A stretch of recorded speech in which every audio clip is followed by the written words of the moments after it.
அனைவருக்கும் வணக்கம். தற்பொழுது அதிமுக பொதுக்குழு கூட்டத்தில் திரு எடப்பாடி பழனிசாமி அவர்கள் பேசினது தான் தற்பொழுது ஒரு பரபரப்பாக பார்க்கப்படுது.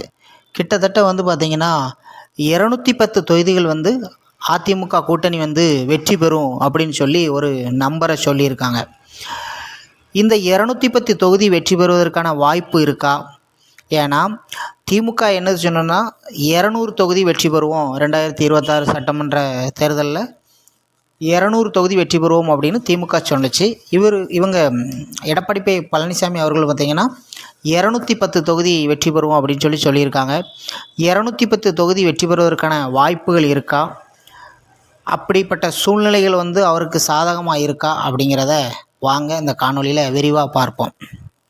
210 தொகுதி, அதாவது ஜெயலலிதா அவர்கள் தற்பொழுது இருந்தால் கூட இந்த 210 தொகுதி அப்படிங்கிறது பார்த்திங்கன்னா ஒரு சாத்தியமில்லாத ஒரு நம்பர் தான். ஏன்னா தமிழ்நாட்டை பொறுத்த வரைக்கும் 234 சட்டமன்ற தொகுதியில் 210 தொகுதி வெற்றி பெற முடியும் அப்படிங்கிறது பார்த்திங்கன்னா அது நடக்க வாய்ப்பில்லாதது. காரணம், அந்த அளவுக்கு திமுக மேலே என்ன இல்லைன்னா ஆன்டி இன்கம்பன்சி இல்லை. அதாவது திமுகவுக்கு எதிர்ப்பு அலைகள் பார்த்திங்கன்னா அவ்வளவு எதிர்ப்பலைகள் ஓரளவுக்கு இருக்குது, ஆனால் பெரிய அளவில் எதிர்ப்பலைகள் இல்லை. இப்போ 2006 இருந்து 2011 பார்த்திங்கன்னா திமுக மேலே ஒரு பெரிய எதிர்ப்பலைகள் இருந்துச்சு. காரணம், மின்வெட்டு ஒரு 4 மணி நேரம் 5 மணி நேரம் தொடர்ச்சியாக ஒரு மின்வெட்டு இருந்துச்சு, பல்வேறான நிர்வாக சீர்கேடுகள் இருந்துச்சு. அதனால் என்னென்னா மக்கள்கிட்ட பார்த்திங்கன்னா அன்றாட மக்கள் அந்த ஆட்சி காலத்தில் பெரிய அளவில் பாதிக்கப்பட்டுக்கிட்டு இருந்தாங்க. அப்போ 2011 பார்த்திங்கன்னா கிட்டத்தட்ட அதிமுக கூட்டணி 203 சீட்டு செவிக்கி, அதுவும் 203 சீட்டு செவிச்சது பார்த்திங்கன்னா தேமுதிகவோட கூட்டணியில். அப்போ விஜயகாந்த் அவர்கள் பார்த்திங்கன்னா உச்சத்தில், அதாவது இருந்தார். ரொம்ப அவர் கேரியரில் உச்சத்தில் இருக்கும்போது பார்த்திங்கன்னா அதிமுக கூட கூட்டணி வைக்கிறாரு. 203 தொகுதி பார்த்திங்கன்னா அதிமுக செவிச்சது விஜயகாந்த் கூட்டணியில் இருக்கும்போதே. அந்தளவுக்கு திமுக கிட்ட எதிர்ப்பு அலைகள் இருக்கும் பொழுதே அவ்வளோதான் ஜெயிக்க முடிஞ்சிச்சு. தற்பொழுது 210 தொகுதி அப்படிங்கிறது பார்த்திங்கன்னா எவ்வளவு கஷ்டம் அப்படிங்கிறது இந்த தற்போதைய நிலைமையிலே தெரிஞ்சிடும். முதல் காரணம், ஏன் 210 தொகுதிகள் அதிமுக ஜெயிக்க முடியாதுங்கிறதுக்கு ஃபஸ்ட்டு காரணம் பார்த்திங்கன்னா, ஃபஸ்ட்டு ஜெயலலிதா போன்ற ஒரு மாஸ் லீடர் என்ன இல்லை அதிமுகவுக்கு இல்லை. ஏன்னா அதிமுகவோட பலவீனங்கள் பார்த்திங்கன்னா ஒவ்வொன்றா தற்போது பார்ப்போம். அது பார்த்திங்கன்னா கட்சி பிளவுபட்டிருக்கு. கட்சி பார்த்திங்கன்னா டிடிவி தினகரன் பார்த்திங்கன்னா அந்த கட்சியில் இருந்தவர் தான். அவர் வெளியில் தனி கட்சி ஆரம்பித்து அவர் அம்மா மக்கள் முன்னேற்ற கழகம்னு ஒரு கட்சி நடத்திக்கிட்டு இருக்காரு.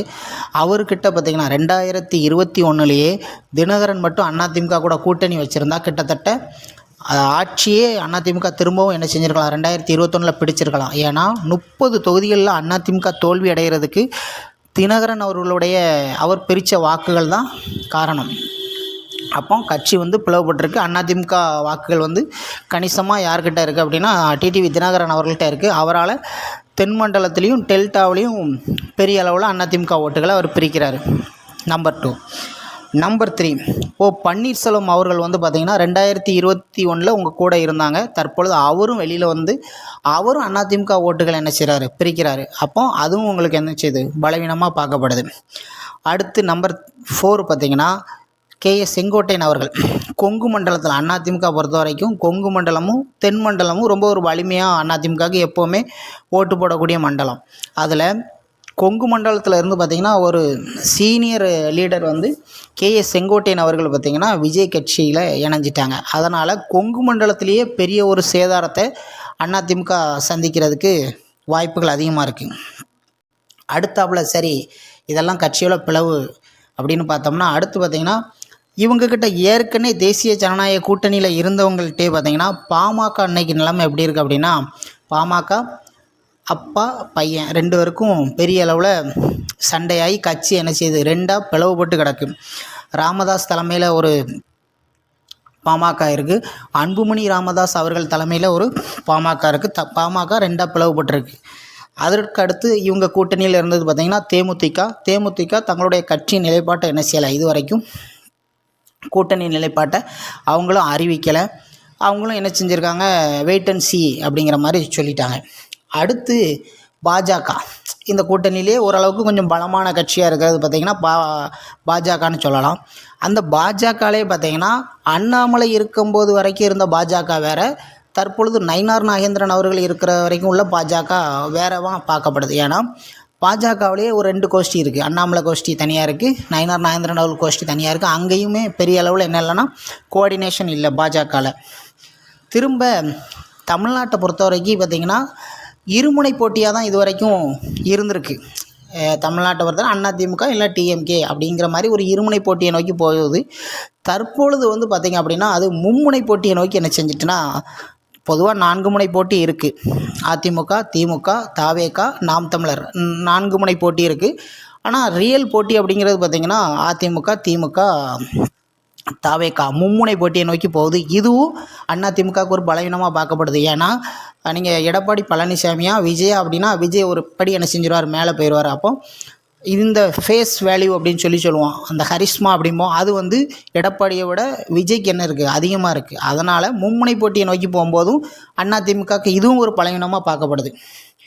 அடுத்து பலவீனம் பார்த்திங்கன்னா அவங்க பாஜக கூட்டணியில் இருக்கிறதால சிறுபான்மையினர்கள் ஓட்டுகள் பார்த்திங்கன்னா அதிமுகவுக்கு என்ன செய்யாது, அந்த கட்சிக்கு வந்து கிடைக்கிறதுக்கான வாய்ப்பு ரொம்ப கம்மி. அந்த ஓட்டுகளையும் அவங்க என்ன செய்கிறாங்க, இழக்கிறாங்க. திரும்ப ஆட்சி அதிகாரம் இல்லை. இப்போ 2021 பார்த்திங்கன்னா கிட்டத்தட்ட அதிமுக வந்து 66 தொகுதி ஜெயிச்சது. அவங்க கூட்டணி பார்த்திங்கன்னா ஒரு 75 தொகுதி வந்து ஜெயித்தாங்க. அப்போது எடப்பாடி பழனிசாமி அவர்கள் முதலமைச்சராக இருந்தாங்க. ஆட்சி அதிகாரம் கையில் இருந்துச்சு. தற்பொழுது ஆட்சி அதிகாரம் என்ன இல்லை, கையில் இல்லை. அது ஒரு பலவீனமாகவும் பார்க்கப்படுது. அதனால் இத்தனை பலவீனங்களை வச்சுக்கிட்டு அதிமுகவால் என்ன செய்ய முடியாதுன்னா, கிட்டத்தட்ட ஆட்சிக்கு பக்கத்துலேயே வர முடியாதுங்கிற ஒரு சூழ்நிலையில் அவர் 210 தொகுதிகள் வெற்றி பெறுவார் அப்படிங்கிறது பார்த்திங்கன்னா அது வந்து எடப்பாடி பழனிசாமி அவர்களுடைய கற்பனை உலகில் இருக்கிறார் அப்படின்னே சொல்லலாம். ஏன்னா தற்போது அதுக்கான வாய்ப்புகள் அப்படிங்கிறது ரொம்ப ரொம்ப ரொம்ப கம்மி அப்படின்னு தான் சொல்லணும். ஏன்னா அதிமுக பொறுத்த வரைக்கும் பார்த்திங்கன்னா தென்மண்டலமும் கொங்கு மண்டலமும் பார்த்திங்கன்னா ரொம்ப செல்வாக்குள்ள பகுதி.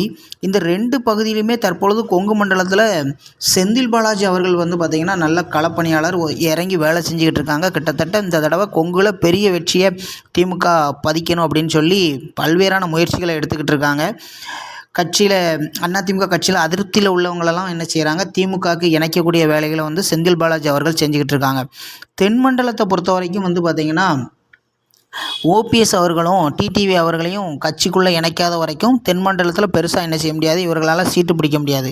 அதனால் தற்பொழுது இதே நிலைமை நீடிச்சுக்கு அதிமுக ஒருங்கிணைக்காமல் இருந்தால் கண்டிப்பாக வந்து திமுக என்ன செஞ்சிடும், ஆட்சியை எளிதாக வெற்றி பெற்றும் 2வது இடத்துக்கு வந்து பார்த்திங்க அப்படின்னா தாவேக்கா வர்றதுக்கு கூட என்ன செய்யுது, வாய்ப்புகள் வந்து பிரகாசமாக இருக்குது. எடப்பாடி பழனிசாமி அவர்களுடைய 210 தொகுதி அப்படிங்கிறது தற்பொழுது அவருக்கு ஒரு கனவாகவே போகக்கூடிய வாய்ப்பு தான் இருக்குது. நன்றி, வணக்கம்.